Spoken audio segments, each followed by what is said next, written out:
Welcome to Torah Snippets for Torah lovers. This week's Torah portion is taken from Deuteronomy 21, verses 10 through 25, verses 19.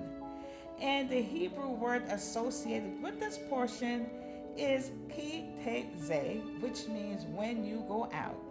And this is found in the first sentence of 21, verse 10.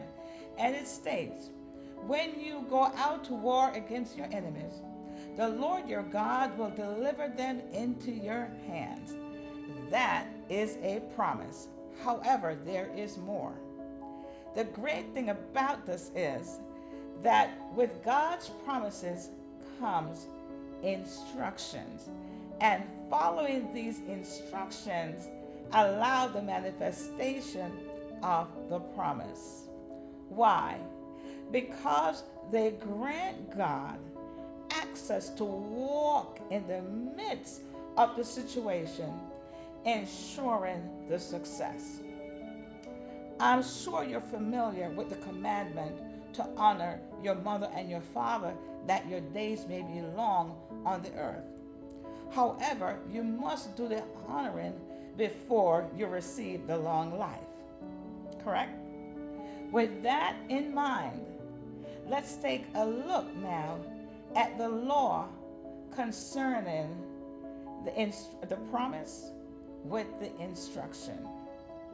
That is found in one of the commandments, one of the 74 commandments in Deuteronomy 23, verses 9 through 14. It is the instructions from God to the soldiers in the military camp.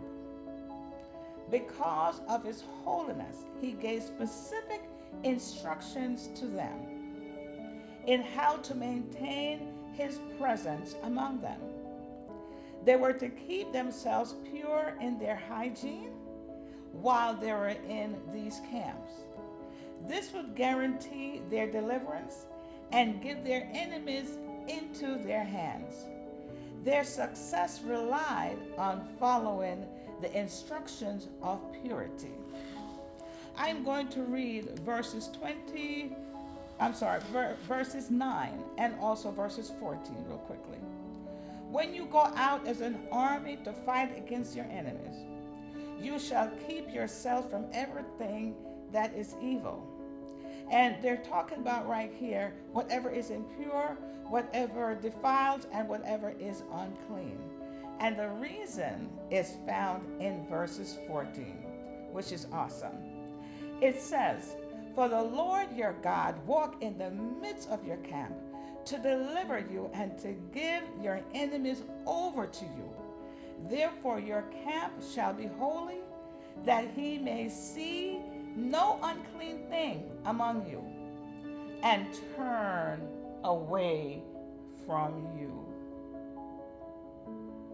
Let's see God in the instructions.